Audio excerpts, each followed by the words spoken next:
आज का वचन। पहला पाठ प्रेरित चरित अध्याय 15 पद संख्या 7 से 21। जब वाद विवाद हो चुका था तो पेतरुस ने कहा, भाइयों, आप जानते हैं कि ईश्वर ने प्रारंभ से ही आप लोगों में से मुझे चुनकर निश्चय किया कि गैर यहूदी मेरे मुख से सुसमाचार का वचन सुने और विश्वास करें। ईश्वर मनुष्य का हृदय जानता है। उसने उन लोगों को हमारे ही समान पवित्र आत्मा प्रदान किया।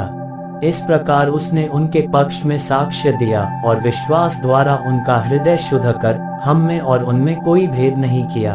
जो जुआ न तो हमारे पूर्वज ढोने में समर्थ थे और न हम उसे शिष्यों के कंधों पर लाद कर आप लोग अब ईश्वर की परीक्षा क्यों लेते हैं। हमारा विश्वास तो यह है कि हम और वे भी प्रभु ईश्वर की कृपा द्वारा ही मुक्ति प्राप्त करेंगे। सब चुप हो गए और वे बरनाबस तथा पौलुस की बातें सुनते रहे, जो उन चिन्हों तथा चमत्कारों के विषय में बता रहे थे जिन्हें ईश्वर ने उनके द्वारा गैर यहूदियों के बीच दिखाया था। जब वे बोल चुके थे तो याकूब ने कहा, भाइयों, मेरी बात सुनिए। सिमोन ने हमें बताया कि प्रारंभ से ही ईश्वर ने किस प्रकार गैर यहूदियों में अपने लिए एक प्रजा चुनने की कृपा की। ये नबियों की शिक्षा के अनुसार ही है, क्योंकि लिखा है, इसके बाद मैं लौटकर दाऊद का गिरा हुआ घर फिर ऊपर उठाऊंगा। मैं उसके खंडहरों का पुनर्निर्माण करूंगा और उसे फिर खड़ा करूंगा, जिससे मानव जाति के अन्य लोग अर्थात सभी राष्ट्र जिन्हें मैंने अपनाया है प्रभु की खोज में लगे रहें। ये कथन उस प्रभु का है जो एक कार्य संपन्न करता है।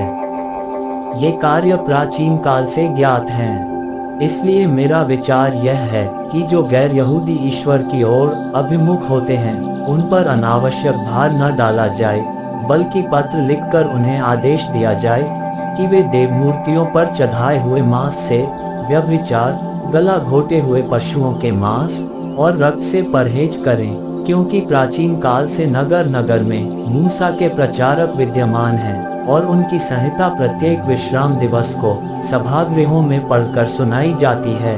यह प्रभु की वाणी है।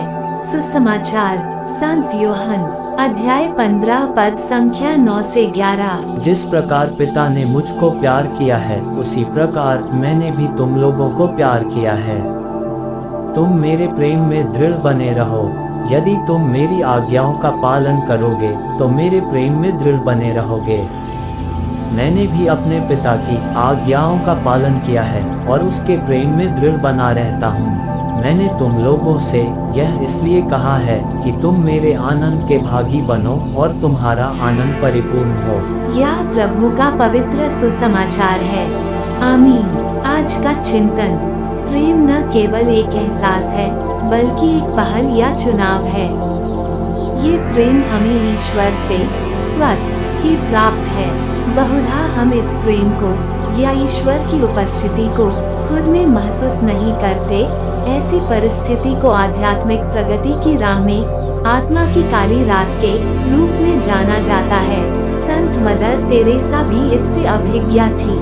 अपनी यात्रा के दौरान उन्होंने यीशु को तड़पते लोगों में पाया था और उन्होंने इन लोगों पर अपना प्रेम प्रदर्शित करने का चुनाव किया। ठीक उसी प्रकार यीशु आज हमें भी उनके प्रेम में दृढ़ बने रहने का आमंत्रण देते हैं। ऐसा कहकर वे हमें भी चुनाव करने का निमंत्रण देते हैं। मदर तेरेसा ने होशो हवास में अपना प्रेम दर्शाने का निर्णय लिया था और ईश्वर के प्रेम को प्रदर्शित करने में सक्षम हो पाई थी। आज हमें भी होशो हवास में प्रेम करने का निर्णय लेना है, क्योंकि ईश्वर ने हमें प्रेम का बीज बो दिया है और हमारी प्रकृति ही प्रेम करने की है। आमीन।